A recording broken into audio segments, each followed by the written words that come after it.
सरना ही नामिन उमल मिंच की जान पहली बार में जान और बाहु बर्च की जान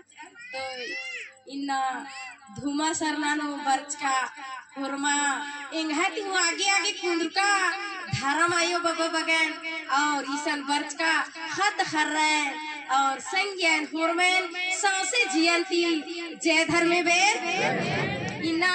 इंघाती हूँ आगे आगे कुंदरा रायो बाबा बगैन सचमुच नो तिंगियर दाव दाव कथन इंगा बहुत ही अच्छा लग गया तो देखे नमागे हो दाव लिखन इन्ना सरनेड़ पालू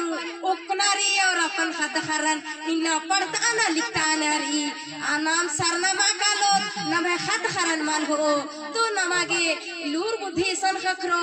आंगिस्ती नमागे सोचना समझारना री ईसानिम नम है सरना तिम नमागे लूर बुद्धि खखरो नम है सरना धर्म नो हो मनवा खदे हो मानिम नेता मंत्री बना सकने डॉक्टर मास्टर बना सकने तो नमागे सोचना री नम है अपुन हो एरा लगे कि सबसे खूंखार है पुरुष है तो पुरुष के सोचना री कि नाम महिला अगुआ मतलब साथ चीना री तो एना बगे बोल इन है दाव कुना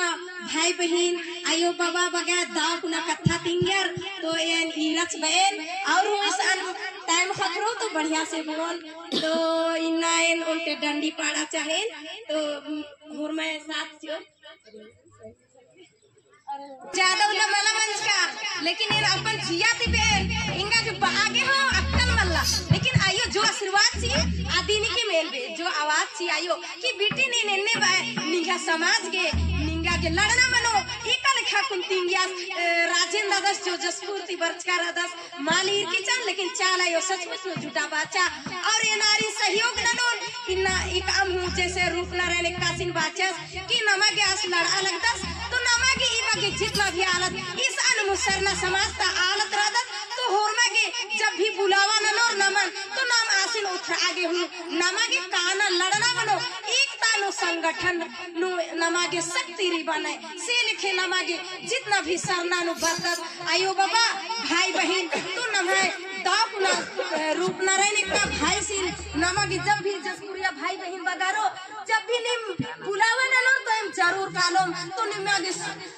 सोचना मनो कि जब भी बुलावा मनो तो निमागे बलरामपुर जिला तारी चाहे जितना भी सन जिला नुता आलर बर्चकारनर होरमाने निमंत्रण ननके ताकि नाम हो सरना समाज ता आलत ईद अब गिरादत आर हुआ और जैसे रैमुनी भगत ताला लकीचा सरना नु तो इंघा जिया हूँ आयु एकावला पुंद्रा उला बाल गया हे बेटी निगाह यार इन्ने बगिराले एक जुट मने और इन्ने प्रार्थना नने बेटी कि एका लिखा ताला खुलवा और रैमुनी भगत ही कपड़े लको इन्ने लिखा इंगन आयो आवाज चाल गया लेकिन इन बाचान इंगन का आयो नेह मर्चिन में इनका अपने आप दिन छोटे समझा रहे माला बेटी निंगा के छोटे रहना मल्ला निंगा के कुल कुंदर की आदि तो धरती पे चुआ लग रहा है आरे उठावा नहीं बेड़ा रही अपन एक आम दुख तकलीफ मना लगी तो आरे निंगा छोड़े न नहीं बेड़ा रही बेटी अपने आप आला चूर ना लो तो हे भैया बहन भाई बगायो भाई बगायो नीमा के मोह धना मल्ला और खिजना ओनर की नीमा के मोह धना मल्ला नीमा के आयो आवाज क्या लगी सोचना छोड़ा ही सवारी अपन करना ही बेड़ारी अपन खानदार नहीं बेड़ा मल्ला लेकिन तीरच बेन और उल्टे डंडी पाड़े जय धर्मे येरा भोरमा